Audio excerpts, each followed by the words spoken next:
Siz burayı da çipsləri görmüşdünüz. İndi bir bunların dadına baxacağım. Ən birinci qaranın. Əslində heç çipsləri bəyənmirəm. Yəni sevmirəm. Elə də sadəcə bunların dadı çox maraqlıdır mənə.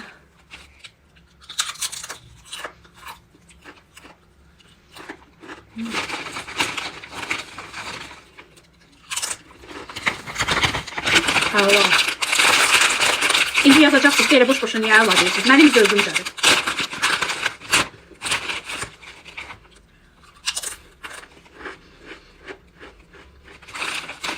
Pis deyil, amma qara daha dadlıdır.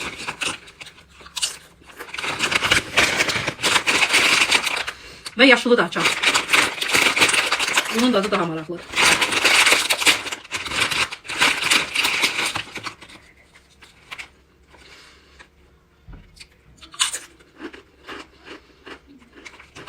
Bu turşu.